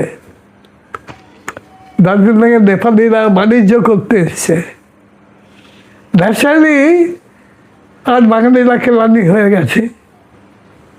এই ছিল কম্পোজিশন। তারপরে আস্তে আস্তে চা বাগান হলো, মিল প্লাস তৈরি হলো, এই দার্জিলিংয়ের কালেক্টরটাও পাল্টাচ্ছে। তো এই যে আপনার দার্জিলিং এর উপর যে বই দার্জিলিং এ ফেভার রিট্রিট, সেটা কোন সময় বেরোয়? ওটা মানে এটা আমি দার্জিলিং থেকে নেমেই করলাম, এবং ওটা বিক্রি হয়েছে দার্জিলিংয়ের বাইরে, বিদেশে সবচেয়ে বেশি। First edition, publisher of Indus publication. সেটাই কি এই কথাগুলো বলেছেন নাকি তার কোনো? না, আমি কোথাও বলি না। তো এটা খুললো কোনটা? মগল বলে একটা ট্রাইব, এইটাই? দেখো, আচ্ছা আচ্ছা। মগল বলে একটা ট্রাইব দার্জিলিংয়ে, তারপরে গবেষণা করছে। কেমন গবেষণা গ্রন্থ? তো এটা এটা কার লেখা? আমি দেখছি, কিন্তু আমি আপলোড করিনি এটাকে। কারণ ট্রাইব সম্বন্ধে পড়াশোনা করতে গেলে হাইম্যান ডগ বলে একজন আছেন জার্মান, লন্ডনে এসে হন, তার সাথে আমার সিমলায় পরিচয় হয়েছিল। তো ট্রাইব, কাস্ট এগুলো আলাদা কনসেপ্ট এক একটা, তাহলে গ্রেডিয়েন্টগুলো অন্যরকম। সেগুলো এটা লিখেছি, কিছু কালেকশন করেছি, এবং দার্জিলিংয়ের স্টাডি এখনো হয়নি। আমরা একটা হিস্টোরিক্যাল সার্ভে করেছি। যাই হোক, তাহলে আমরা মানে এটা আপনার সিমলায়, আপনি ওখানে একটুখানি নাকি দার্জিলিং নিয়ে এখনো শেষ করবেন? কিছু বলবেন দার্জিলিং নিয়ে? দার্জিলিংয়ে আপনি বলেছেন দার্জিলিং নিয়ে। আমরা এই সিমলায় রাষ্ট্রপতি নিবাসে আপনি যে মানে ছিলেন, সেখানে 87 সালের দিকে ছিলেন বোধহয়, না 1987 এর দিকে ছিলেন। ওইখানকার একটু অভিজ্ঞতা বলুন, এবং ওখানে আপনি নানাজনের সংস্পর্শে এসছেন, তার মধ্যে আং সান সুচির সংস্পর্শে আপনি এসেছিলেন, আপনার সঙ্গে তার ঘনিষ্ঠতা গড়ে উঠেছিল সেই সময়। খুবই মানে ও আমার ছাত্রী হিসেবে এসছে আমার কাছে, ছাত্রী হিসেবে? ডাইরেক্টরে। ওর সাবজেক্ট হচ্ছে গবেষণা, যে উনি ওখানে সেই সময় সংস্কৃত শিখেছেন বোধহয় কারোর ওই কাছে। একজনের কাছে, ওই আমরা ম্যানেজার বলি, তিনি হচ্ছে ইন্ডিয়ান মিউজিয়ামের অ্যাসিস্ট্যান্ট কিউরেটর ছিলেন, তার কাছে সংস্কৃত শিখেছে। ডিরেক্টর দেখে আমাকে বললো, কিন্তু ন্যাশনাল মুভমেন্টের যে ধারাটা 1885 থেকেই বলো, বা যদি বলি 1870 থেকে, যখন ওই ডব্লিউ হান্টার ইন্ডিয়ান মুসলমান বলে একটা বই লিখছে, তখন থেকে আইডেন্টিটি ক্রাইসিসটা শুরু হচ্ছে। আচ্ছা, উনি বার্মার মিডল ক্লাস আর আমাদের ভারতবর্ষের যে ইতিহাস, তার একটা ফারাক তৈরি দেখানোর চেষ্টা করেছেন, একটা তফাৎ দেখানোর চেষ্টা করেছেন। ভারতের যে স্বাধীনতার আন্দোলন বলছি, এটা হচ্ছে মাস এডুকেশন আর আপার ক্লাস এডুকেশন। বার্মাতে মাস এডুকেশন তার দায়িত্ব নিয়েছে সম্পূর্ণভাবে মনাস্টারি, বৌদ্ধ পীঠগুলো। আর বার্মা ওখানে ইংরেজি শিক্ষাটা ছিল না, ওরা মাতৃভাষার মাধ্যমে ওরা শিখেছে। আমাদের একটু ফলে নাম্বার অফ এডুকেশন সবচেয়ে বেশি, প্রায় ইউনিভার্সাল এডুকেশন বলতে পারো। মায়ানমারে আশীর্বাদটা হচ্ছে, সেটা ঠিক আমার এরালারেন্ট হবে কি নয় জানি না, রোহিঙ্গাদের কথা এখন খুব শুনতে পাচ্ছ। রোহিঙ্গা, হ্যাঁ, সে নেই না, সে নেই না, রোহিঙ্গা ব্যাপারটাই জানে না। হ্যাঁ, আপনি একটু বলুন। তো রোহিঙ্গারা বুদ্ধিস্ট, এবং চট্টগ্রামের একটা অংশ নিয়ে আছে, মানে এখানে বেঙ্গলে রোহিঙ্গা পপুলেশন নেই বললেই চলে। ওই আসামে যদি কিছু ঢুকে থাকে, কিন্তু বার্মাতে আছে। কিন্তু এই রোহিঙ্গাদের সঙ্গে বার্মার সম্পর্ক ভালো না। বার্মায় এখনো মিলিটারি শাসন, এখনো অং সান সু চিকে গৃহবন্দী থাকতে হয়। ওর এক ছেলে আমেরিকা আছে, ওর বার্মার নিয়ম হচ্ছে বড় ছেলে সে লাওয়া হবে, মনেস্টারি লাইফ লিড করবে, সে চলে গেছে মনেস্টারি। আর ছোট ছেলে যে আমার ছেলের সঙ্গে খেলাধুলো করতো, সে চলে গেছে সিমলায়, বন্ধুত্ব ছিল। আমেরিকায় সুযোগ ছাড়ে, আচ্ছা, যে বার্মাতে আমরা খাওয়া বসা উপায় এই ছেলেটাকে আমার কাছে নিয়ে যাওয়া। এইটাই হচ্ছে ধরো অং সান সু চির সাথে আমার পরিচয়। কিন্তু যেটা আমি ধরো প্রায় অনেক সময় একা থাকতে হয়েছে, পুরো পাহাড়ে অভ্যস্ত, কিন্তু আমার গার্জিয়ান একই, কখন ডাব খাবো, কখন কমলা লেবু খাবো, এগুলো বলতেন উনি। একেবারে এক ঝুড়ি কমলা লেবু এসে রাখলেন, এক ঝুড়ি ডাব কিনে এনে রাখলেন। বলে এখানে এত ভালো ভালো ডাব পাওয়া যায়, সেমনি তুমি ডাব খাও না কেন? তারপর একদিন ওর যে হাজবেন্ড মাইকেল হ্যারিস বলে আর কি, ও হচ্ছে ভুটান স্পেশালিস্ট। আচ্ছা, আমাদের বহরমপুরে আমাদের কলকাতার বাড়িতে এসছে, এবং আমার ভাইয়ের বাড়িতে উঠেছিল সল্টলেকে। তো মাইকেল হ্যারিস মারা গেছে, হলো খুব দুঃখের ব্যাপার। মানে হিমালয় স্টাডি যে 3জন করছিলাম, 2-3 জন, তার মধ্যে মাইকেল হ্যারিস একজন, ভুটান ছিল সাবজেক্ট আর কি। তো নিঃসন্দেহে ব্যক্তিত্বময়ী এক মহিলা,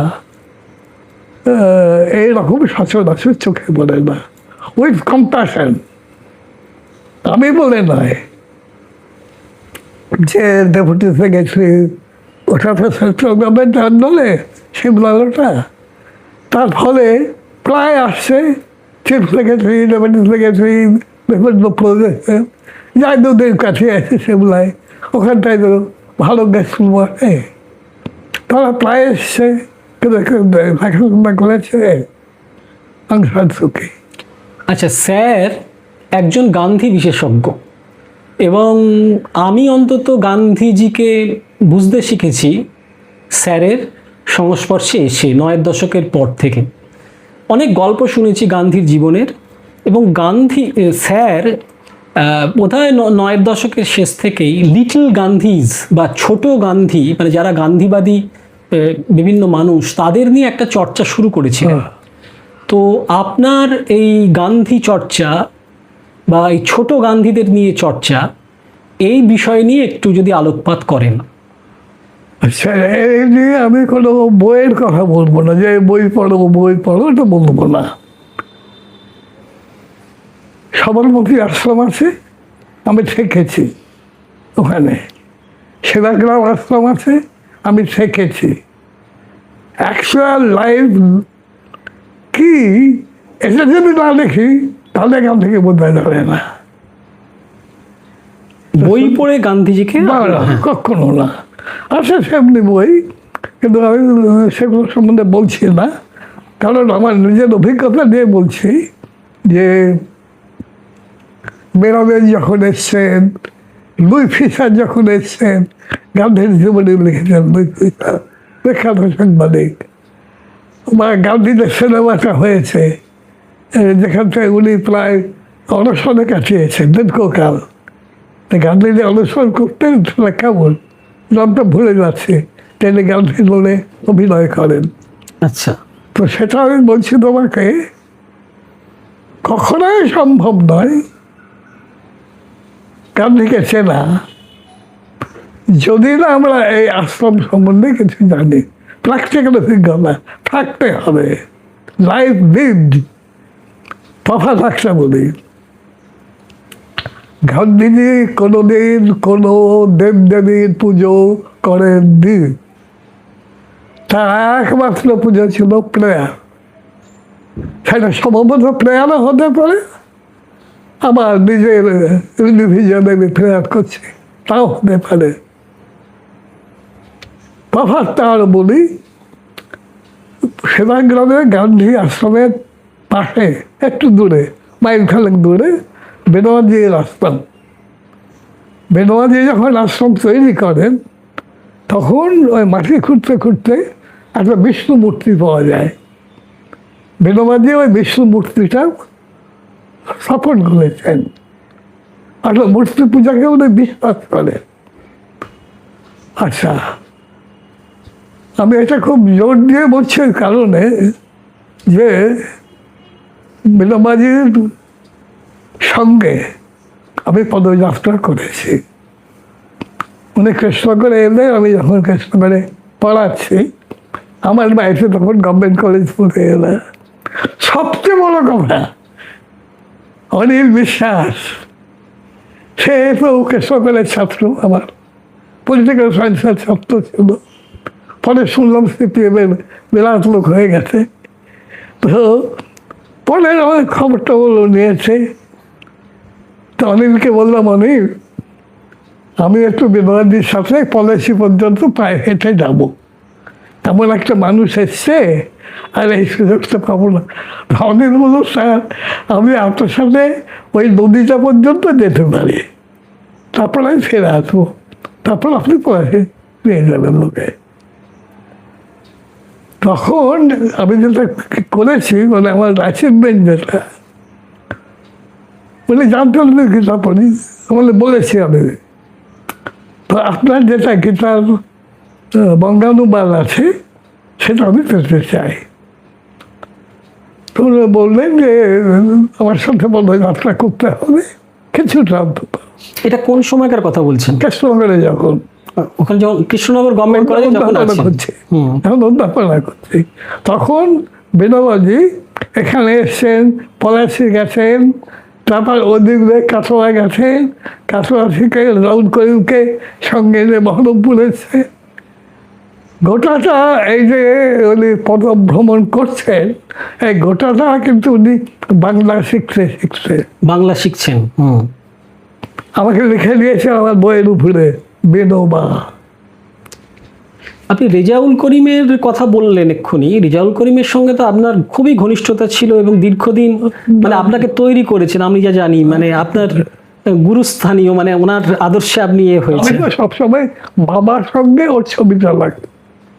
এবং আপনার মধ্যে মানে বইও আছে, 3টি বই আছে। তিনটি বই আছে। তো একটু ওনার সম্পর্কে এবং ওনার আপনার দুজনের যে একটা কথা শুনবো, একটা ইন্দিরা গান্ধী ফোন করবেন, কাকে? রেজাউল করিম? ওকে পেতে চান, হ্যাঁ। কিন্তু উনি ডিএমকে ফোন করলেন যে শিগগিরই ওকে খবর দাও, আমি ওর সাথে তো কথা বলবো। তখন নিয়ারেস্ট ফোন, ওনার বাড়িতে ফোন নেই। সেই প্রফুল্ল সেন মুখ্যমন্ত্রী, তিনি লেগে গিয়েছিলেন যে আপনার সাথে যোগাযোগ করতে হলে আমি কী করে যোগাযোগ করবো। তো যা হোক, কাছের একটা দোকান পাওয়া গেল যেখানে ফোন আছে। দিয়ে বললেন জায়গা থেকে যে আপনি ইয়ে করুন, এই ফোনে করুন। তো ইন্দিরা গান্ধী বললেন যে মশাই, আমার একটা অনুরোধ আপনাকে রাখতে হবে, শ্রীদীপ চৌধুরীর বিরুদ্ধে আপনি ক্যান্ডিডেট। আপনি দাঁড়াবেন ভোটে? হ্যাঁ। আচ্ছা, ইন্দিরা গান্ধী বলছেন? হ্যাঁ, মানে আমার অনুরোধ না, আমার পার্সোনাল অনুরোধ, এটা আপনাকে রাখতেই হবে। উনি বললেন যে আমার মনে রাখি, ঠিক আছে। তাহলে এসেছে নভেম্বর, দিল্লি যেতে হচ্ছে। ইন্দিরা গান্ধী ভালোভাবে চিনতেন। তো কিন্তু যখন ভোট এলো, শ্রীদীপ চৌধুরী ভার্সেস রেজাউল করিম, আমি রেজাউল করিমকে নিয়ে ভোট দিতে যাচ্ছি একই সঙ্গে। আমার বাড়ির থেকে এই পাশের বাড়ি এরকম।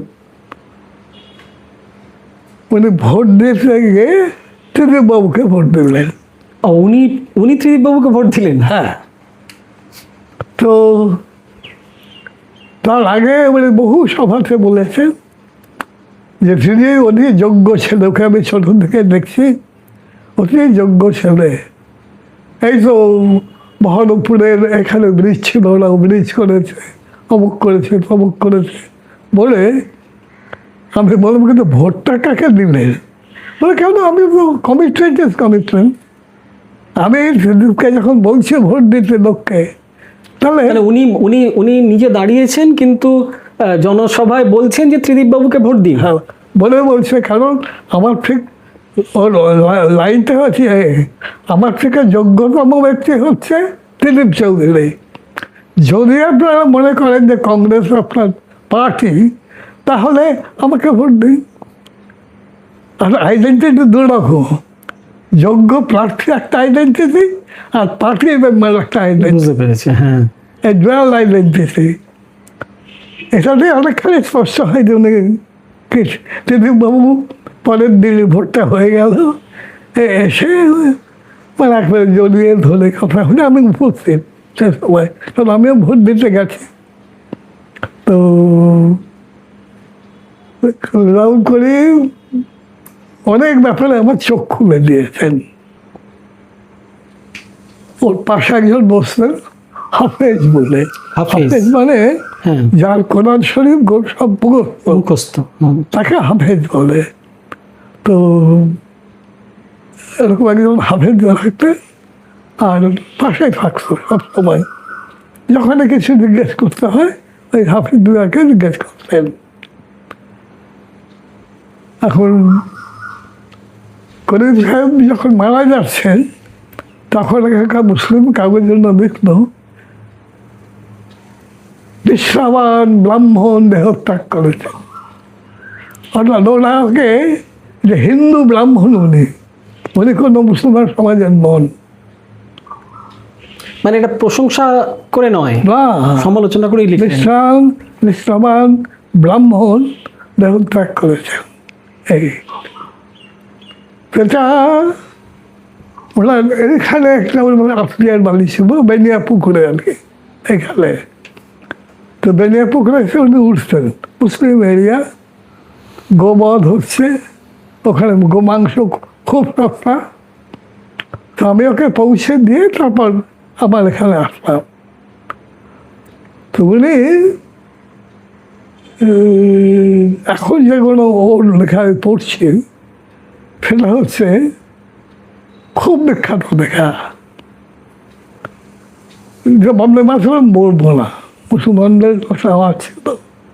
হ্যাঁ, ওই নিয়ে তো পড়েছি। হ্যাঁ, বিরাট ব্যাপার। বন্দে মাতরম বঙ্কিমচন্দ্র নিয়ে ওনার মূল্যায়ন একটু অন্য রকমের। অন্যরকম উনি একটা- বঙ্কিমের হ্যাঁ। তো পক্ষে লিখেছেন। এটা আমাকে অনেকে চেয়েছে, আমি বললাম আমি আমার কপি দিতে পারবো না।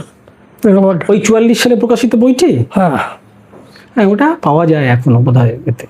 এখন পাওয়া যায় না, পাওয়া যায় মানে সংকলন দেখলাম আমি পেয়েছি আর কি। এটা হয়নি। তার পূর্ণাঙ্গ ওর বইটা বলছি, হয়তো ওর নয়। কোন বই পাওয়া যায়, অন্য একটি পাবলিশার, মুসলিম পাবলিশার, তারা সাধক দ্বারা শেখো পাবলিশ করেছে। সাধক দ্বারা শেখো, আমি যখন 10-এ পড়ি তখন ওটা পাঠ্য ছিল, সাধক দ্বারা শেখো। আর যখন 8-এ পড়ি তখন পাঠ্য ছিল তুর্কিদের কামাল পাঠা। স্যারের একটা বিশেষ বৈশিষ্ট্য আমার খুব আকর্ষণ করেছিল। সেটা হচ্ছে স্যারের কাছে আমি এসে ধর্ম আধ্যাত্মিকতা সম্পর্কে মানে একটা প্রগাঢ় অভিজ্ঞতা জ্ঞান লাভ করেছি, যে স্যার কিন্তু গীতা পড়েন, একজন নিষ্ঠাবান হিন্দুর মতনই মনে হয়, কিন্তু আমি দেখেছিলাম যে কোনো ধর্মের প্রতি তার কোনো রকম সংকীর্ণতা নেই। ইসলাম, বৌদ্ধ ধর্ম, নানা বিষয় উনি চর্চা করেছেন, এবং আমার মনে হয়েছে স্যার একজন অত্যন্ত আধ্যাত্মিক মানুষ। কিন্তু স্যার বিভিন্ন সময় বলেছেন যে আমি ধর্ম বিরোধী, আমি এমন এক সমাজ চাই যে সমাজে ধর্ম থাকবে না কিন্তু আধ্যাত্মিকতা থাকবে। এই ব্যাপারটা একটুখানি যদি বলছে আপনি কেমন সমাজ চান? আমি যখন কৃষ্ণগড়ে পড়াই, আমাদের মধ্যে খুব ডিপ্রেশনে ভুগতাম। কাছে একটা বড় ক্যাথলিক চার্চ আছে, ওটা কৃষ্ণগড় বিশ্বপ্রিয়। এই বহরমপুরের যে চার্চ, ক্যাথলিক চার্চ, সব হচ্ছে ওই চার্চের অন্তর্গত। তো হঠাৎ একদিন দেখছি ওই বিষয়, আর হেসি অনার্সে পড়তো শিষ্য অনিতা বলে একজন পথে কুড়িয়ে পাওয়া মেয়ে, পথে কুড়িয়ে পেয়েছে, খ্রিস্টানরা নিয়ে এসছে, বড় করেছে, পড়িয়েছে, সে হিস্ট্রি অনার্স নিয়ে ভর্তি হলো। অনেকদিন আমার সঙ্গে যোগাযোগ রেখেছিল যখন দার্জিলিং যায়। তো আমাকে বিশপ বড় মাঝে মাঝে গিয়ে চার্চে বসতাম। তো তুমি এখানে কেন? সিম্পল। আমি বললাম যে ওই যে যিশুর ক্রুসিফাইড ওই মূর্তিটা দেখে আমি খুব সান্ত্বনা পাই, ভালো লাগে। তো বলো যে তুমি আর কি ইয়ে পড়ো? আমি ছোট্ট একটা কিনেছি রামকৃষ্ণ মিশন পাবলিশ, যাতে জনপুষ্ট আছে, বিবেকানন্দ আছে, তারপরে কনফুসিয়াস আছে, সব কালেকশন থাকতে। ওটা আমি বাংলা করবো ভেবে রেখেছি আর কি। উনি বললেন তখন যে এতদিন ধরে আমি, ওর একটা বই আছে মাই ক্যাথলিক ফেথ বলে, উনি আমাকে পড়তে দিলেন। তো তুমি জানো তো যে আমাদের একটা সময় পড়াতে হয়েছে ওই মিডলেসটা অনার্সে, যেখানে চার্চের গঠন, চার্চ অ্যান্ড স্টেট, হ্যাঁ, এম্পায়ার অ্যান্ড মেডিভেল ইউরোপ। হ্যাঁ, হ্যাঁ, এটা পড়াতে হয়েছে। তো সেটা আমি পরিপূর্ণ ওর বই থেকে পড়েছি। তখন উনি আমাকে বললেন যে যেটা পরে গান্ধী মন্দ পেয়েছি, যে তুমি যদি গীতা পড়ো বা কোরআন শরীফ পড়ো, পড়ো, আপত্তি নেই, কিন্তু মনের মধ্যে গেছে রাখবে একটা জিনিস, সালমান অন দি মাউন্ট বাইবেলে আছে, ম্যাথু। সে বাইবেলে যে ম্যাথু সালমান অন দি মাউন্টটা হচ্ছে, এটাই আসল খ্রিস্টানিটি। তো এটা তুমি যখনই তোমার মনে ডিপ্রেশন আসবে, যিশুর দিকে তাকাবে, তখন কিন্তু এই কথাটা বললো। মানে স্যার বিভিন্ন সময় বলছেন আমি লিখছি, লেখালেখি করছি, স্যারের একটা অন্যতম বৈশিষ্ট্য লক্ষ্য করেছি, স্যার কিন্তু শুধু ইংরেজিতে লেখেন না, তিনি নিয়মিতভাবে অনেক দিন থেকে বাংলা ভাষায় চর্চা করছেন এবং আজকে তার 94 বছর বয়স। আমি যতদূর জানি প্রতিদিন তিনি কিছু না কিছু লেখেন এবং এখনও এই বয়সেও তার হাতের লেখাটি অত্যন্ত চমৎকার এবং গোটা গোটা খুব খুব একটা কাটাকুটিও থাকে না। আমি স্যারকে মাঝে মাঝে বিস্ময়ে জিজ্ঞেস করেছি যে আপনি এত সুন্দর করে এই বয়সে এখনও লিখছেন কিনা। স্যার অনেক বই লিখছেন, অনুবাদ করছেন এবং 94 বছর বয়সেও প্রত্যেক দিন সম্ভবত উনি 2, 3, 4, 5 পাতা করে লেখেন এবং পড়েন। তো স্যার আপনার এখন কি কি পরিকল্পনা মোটামুটি আছেন বা কোন ধরনের চর্চার সঙ্গে আপনি নিজেকে যুক্ত রেখেছেন? আপাতত গান্ধীর একটি কথা, যখন অটোবায়োগ্রাফি লিখছেন উনি বহু যেমন আপত্তি করেছিল, লেখো না, কারণ কোথাও ভুলচুক হয়ে গেলে তখন এই যে আমাদের যখন দিকে করতে হবে। আনন্দ বলেছে, আনন্দ বলে একজন গুজরাটি সাহিত্যিক উনি, উনি বললেন না আপনি লিখবেন। তো গান্ধীজি লিখতে গিয়ে বলছেন যেটা, তুমি যখন লেখো তাহলে তার মধ্যে তুমি নিজকে দিয়ে দিচ্ছ, নিজেকে দিয়ে দিচ্ছ। হ্যাঁ, অর্থাৎ আমার নিজকে আমি কোথায় খুঁজে পাবো, ওইখানে খুঁজে পাবো। তো সুতরাং যখন আমাকে আনন্দ বললেন তখন আমি না করতে পারলাম না। গান্ধীর সেক্রেটারি ছিল মহাদেব দেশাই, তো মহাদেব দেশাই সেক্রেটারি হিসাবেও এটা লিখেছিল কি। আমি যখন লিখছি এখন আমি প্রতিদিন ওটা ভাবি যে আমার তো অন্য কিছু প্রেয়ার করি না, রিচুয়াল মানি না, তাহলে এর লেখাটাই আমার রিচুয়াল। লেখাটাই আপনার রিচুয়াল? হ্যাঁ, তাহলে মানে ভেতরে অনেক কথা বেরিয়ে আসবে। গান্ধী তো বহু জায়গায় নিজের কথা বেরিয়ে এসছে, বহু জায়গাতেই অন্যায় করেছেন, পাপ করেছেন, খুব সব আছে তার মধ্যে। তো আপনি কি কি মানে এখন আপনার হাতে এখনো অপ্রকাশিত কি ধরনের? এটা আমি এখন লিখছি, যেটা দেখো এটা খুলে। স্যার এখন অনুবাদ করছেন ওই মাই আর্লি লাইফ, মাই আর্লি লাইফ এর অনুবাদ করছেন স্যার। প্রতিদিন নিয়মিতভাবে অনুবাদ করেন, আর সাম্প্রতিককালে আরো কিছু করেছেন। গান্ধীজির উপর সম্ভবত আপনার 3টে বই আছে না, নাকি আরো বেশি? সমস্ত বই আমাদের দুপুর একটা, হিস্টোরিয়ানদের উপর একটা, এগুলো আর 3-4টে বেশি গিরি। একটার জন্য ওয়েট করছি বুমেরাং না হয়, সেটা হচ্ছে দেশে বিদেশে রামকথা। দেশে বিদেশে রামকথা এর বেশি গিরি, মানে আর্টিস্টওয়ালা ছবি দেখাচ্ছে। সেটাতে আছে যে রামকথা, আসলে রামকথাটা সংস্কৃত নয়, রামকথাটা হচ্ছে মধ্য এশিয়া বা পশ্চিম এশিয়ার ইরানি ভাষা থেকে হতে পারে। ইরানি ভাষা থেকে হতে পারে। হ্যাঁ, রাম এই কথাটা মানে মেঘের মতো রঙের। আচ্ছা, মানে একটা কল্পনা করা হচ্ছে।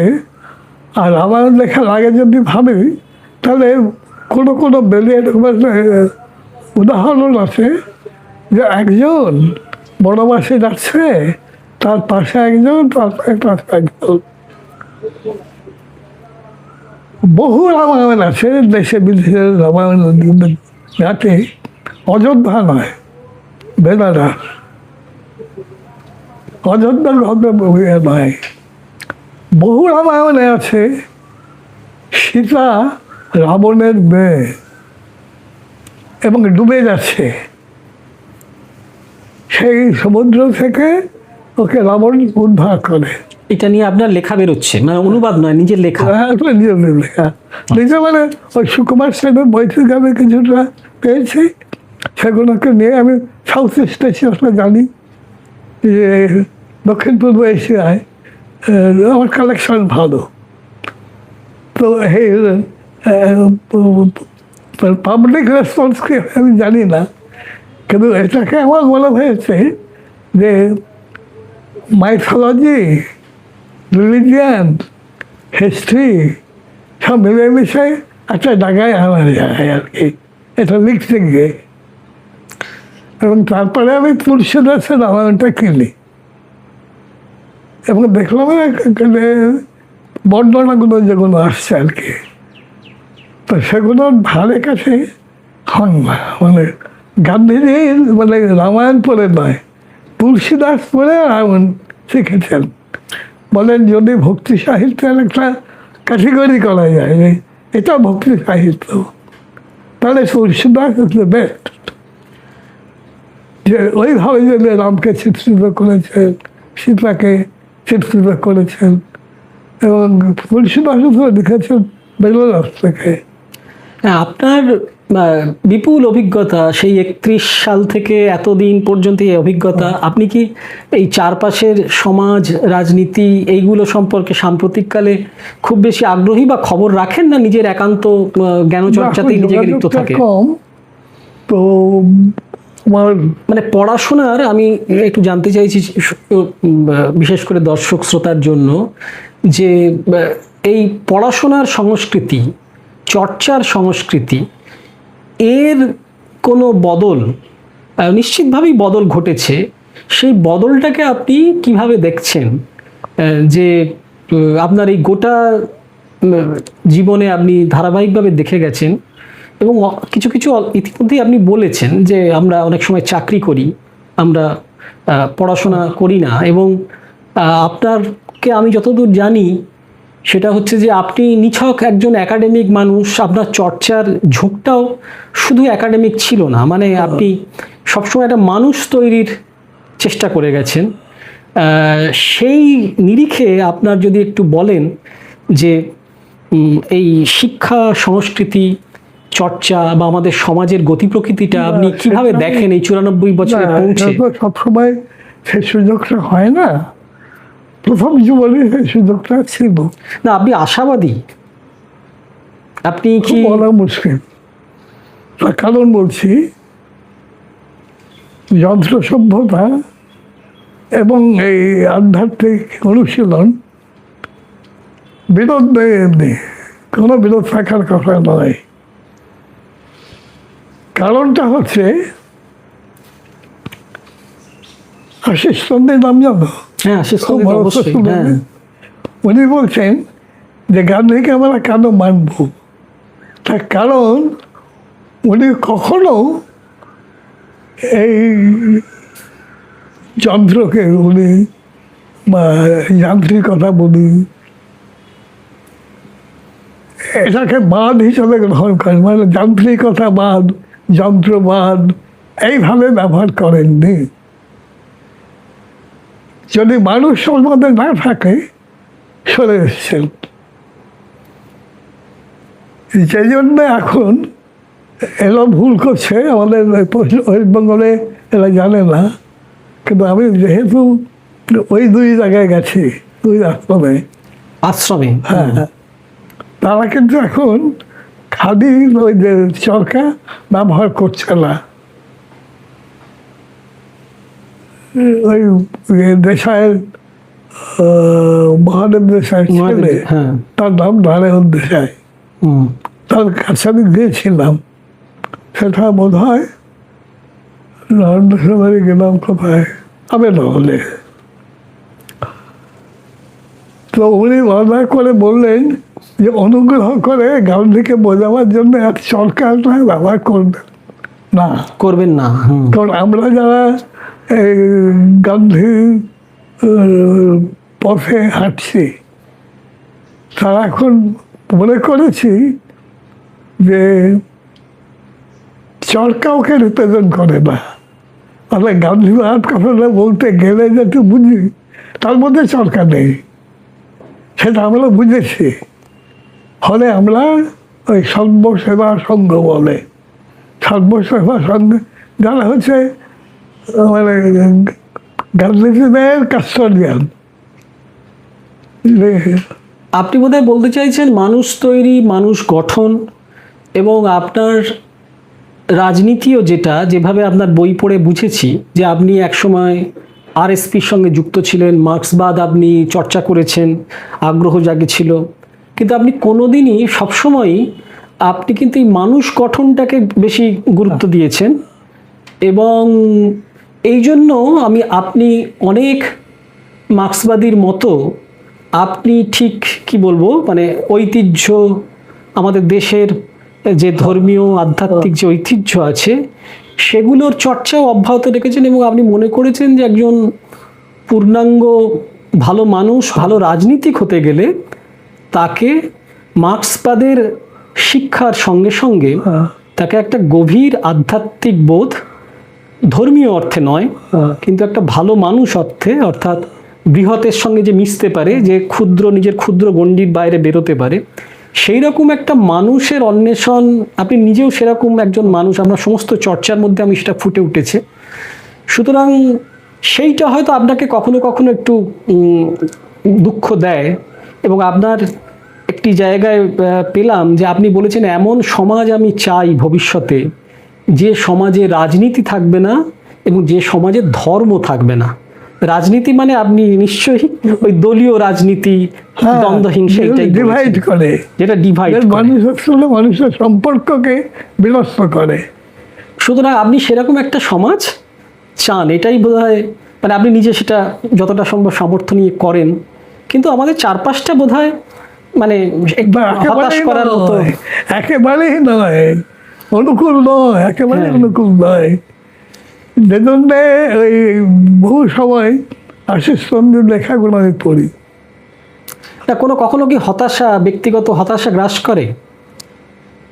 ব্যক্তিগত হতাশা সেটা করে, অনেক কোথায় করে। আমার সংসার নেই, আমার স্ত্রী মারা গেছে, আমার পুত্রও মারা গেছে। এখন তখন আমাকে এটা জানায়নি, আগে স্ত্রী মারা যায়, একে বন্ধ মারা যায়। তখন ওটা ভেবেছি বিয়ে করে যে আমার বাবা, আমার ঠাকুরমা, তাকে সব বলে পরিবারটা আর কি, সে পরিবারের যে পরিধিটা, এইটার মধ্যে যদি আমি নিজকে বিকাশ করতে পারি, এই বিতালের মধ্যে, তাহলে আমার ব্যক্তিগত লস যে স্ত্রী নেই, সন্তান নেই, এগুলো। আর সবচেয়ে বড় কথা যে একটা বঞ্চনা ছিল আমার, আছে এখন ভবিষ্যতে কী হবে জানি না। সেটা হচ্ছে এই যে কারণ বছর আমি সিমলা ছিলাম, ওখানে সেন্ট্রাল রেটে সব পেতাম, কিন্তু এখানে আসার পরই ইউনিভার্সিটিটা দেয় না। ইউনিভার্সিটি বলে যে ওটা আমাদের ডিসক্রিপশন, দেবো কি দেবো না। গৌতম ভদ্র পেয়েছেন, আমি যখন ফাইন্যান্স ডিপার্টমেন্টে গেলাম দেখে আমি পাচ্ছি না কেন। সেই বঞ্চনা একটু আপনার মাঝে মাঝে তো হয় যে এই যে বিভাজনটা হলো, মানে একজন পেয়েছেন একজন পাচ্ছে না কেন? না, কিন্তু আপনার মা আপনাকে বলেছে, আপনার স্মৃতি কথা বলছে যে তুমি তোমার বিশ্ববিদ্যালয়ের বিরুদ্ধে কখনো বলবে না কেন, তোমার মা, ও তোমার মা, ও তোমার মা। তো ধরো মা 5-6 পর্যন্ত বলেছে, কি ফোনও হতে পারে, গ্রামে কোনো ফুল ছিল না, গ্রামের মেয়ে। তো এই যে বোধটা মা কি করে পেল, অনেক সময় মনে হয়েছে যে এটা তো পাওয়ার কথা নয়, এটা তো চৈতন্যের কথা মা বলছে, এটা তো রামপ্রসাদের কথা মা বলছে। তো সব শেষে একটা বলি, বলুন। এক বৃদ্ধ মেগাফোন কোম্পানির মালিক, ও আমার জীবনের বহুদিক যে পথপ্রদর্শক। এই যে কারণ দেবী মাঝে মাঝে ফোন তুলে বলছেন, এই যে নজরুল ইসলামের বই বহন উপত্যকা পাবলিশ হয়েছে, এই বইয়ের উপর আমার কমেন্ট করতে বলেছিল। তাই বললাম যে মেগাফোন কোম্পানিতে নজরুল পাবলিসিটি অফিসার, আর উপেন্দ্র মিশ্র চট্টোপাধ্যায় তিনি গোর্খীর মা বইটি অনুবাদ করেছিলেন, এরা জগন্নাথের সেক্রেটারি। সে এক যুগ, মানে নজরুলের একটা পিক যুগ আর কি। তারপরে নজরুল সম্বন্ধে এলেছে আর কি। তো সেটা অনেক সময় ওই মার কথা তখন তো ভাবি যে প্রিমিটিভ বিলিভ যেগুলো, যে মাত্র কাছে গ্রামের মেয়ে, তো এর বেশি তো মার কোনো পরিচয় নেই। আমাদের মা একটা পরিচয়, খগেন্দ্রনারায়ণ সেনের পত্নী একটা পরিচয়। নিজের বাড়ি লেগছে যখন কেঁদে উঠবেন মাঝে মাঝে স্বপ্নে। কি না, মার বাবা ডাক্তার ছিল, গ্রামের ডাক্তার, মারা যান। মা বিধবা হলেন, তখন মায়ের প্রতিগুলো আর অত্যাচার শুরু হলো। মাকে দাদারা নিয়ে এলে, অর্থাৎ মা বাবা দিতে মানুষ, মাকে পাইনি, মানে জমা। তো এটাকে আমি এইভাবে নিয়েছি যে আমার বাবার বাবা তিনি মারা গেছেন বৃন্দাবনে। বৃন্দাবনে মারা গেছে। শুনেছি। আমার বাবার কাকা তিনি মারা গেছেন কাশিতে। আমি কাশিতে গেছি গোবিন্দ গোপাল মুখোপাধ্যায়ের অনুরোধে। তিনি বললেন যখন ওখানে আনন্দময়ী মা থাকেন, আমি ওই আশ্রম থেকে উঠি, এবং ওখানে পণ্ডিত প্রবল গোপীনাথ কবিরাজ থাকেন, তো তুমি একবার ঘুরে এসো। কিছু অল্প দিনের ব্যাপার এটা। গোবিন্দবাবু তখন জীবিত, রামকৃষ্ণ বিষয়ে পড়াচ্ছেন, ক্লাস লিখছেন। তো গোবিন্দবাবুর লেখা আমি খুবই পড়ি, বিশেষ করে গোপীনাথ কবিরাজ সম্বন্ধে আর কি। মহামহোপাধ্যায় গোপীনাথ কবিরাজ। আমি অবাক হয়ে গিয়েছিলাম যখন দেখলাম আনন্দময়ী মা আর আমার মার মধ্যে কোনো তফাৎ নেই। কারণ আমি বসে আছি, সকালবেলা হয়ে গেছে, এলো, এসে আমাকে জিজ্ঞেস করলেন আপনাকে তো আগে দেখিনি। আমি না, গোবিন্দবাবু। ও গোবিন্দদা আপনার কথা বলেছেন, আপনি যখন সেন, তো এটা আনন্দময়ী মার মনে রাখার কথা নয়। তখন বললেন লেখে একটা লোককে লেগে যাও, বাবার কাছে নিয়ে যাও। তো আমি গেলাম গোপীনাথ কবিরাজের কাছে। তখন গোপীনাথ কবিরাজ হেসে বললেন, কতগুলি বইয়ের নাম করলেন, সেগুলো রেয়ার বই, ওই দাঁতভাঙ্গা মহারাজার লাইব্রেরি সালন থেকে পাওয়া যাবে না তন্ত্রের উপরে। কিন্তু ওই আনন্দময়ী মা ওই টুকরের মধ্যে যাও, শিগগিরি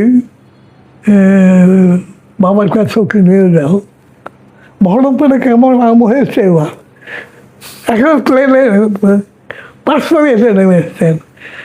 শশাঙ্ক সেখান কেমন আছে? আচ্ছা, আমরা স্বাধীন আমার ক্লাসমেট, ছেলে উঠে মারা গেছেন, ক্লাসমেট। তো বাবা আপনি আসবেন, কিন্তু মানে আমার মনে হয়েছে যে অত বড় সম্মান বোধহয় জীবনে আমি পাইনি। এবং ওই যে গোপীনাথ কলেজে গেছে যাওয়ার পর গোপীনাথ কলেজে আমাকে বললেন, শোনো, গীতা আর গীতাঞ্জলি সমার্থক। হ্যাঁ। সকল অহংকার আমার ডুবাও চোখের জলে, করিতে গৌরব দান, আপনাকে মনে করি অপমান, আপনারই শুধু ঘেরিয়া ঘেরিয়া ঘুরে মরে পরে পরে। তো এটার কথা বলছিলেন, এটার কথাই তো অনাসক্তি, আমার মধ্যে থেকে এগুলো চলে যায়। এই যে অনাসক্তি ব্যাপারটা তো গীতা। তো সুতরাং তোমরা গীতা পড়েছি, গীতা পড়েছি না হোক কেন, গীতাঞ্জলি পড়ো, তো এটা তো আমি গোপীনাথ কবিরাজ ছাড়া আর কারো কাছে শুনতে পারতাম না আর কি, বা আনন্দময় মার আশ্রম ছাড়া আমি তো কোথাও পেতাম না। তো এটা আমার একটা ভালো লাভ আর কি। আমরা তাহলে ঘন্টা দেড়েকের মধ্যে স্যারের অনেক কথা, অনেক জীবনের অনেক টুকরো টুকরো কথা স্যার বললেন। আমি স্যারকে অনেক দিন থেকে, প্রায় 9-এর দশক থেকে নিয়মিত আসছি।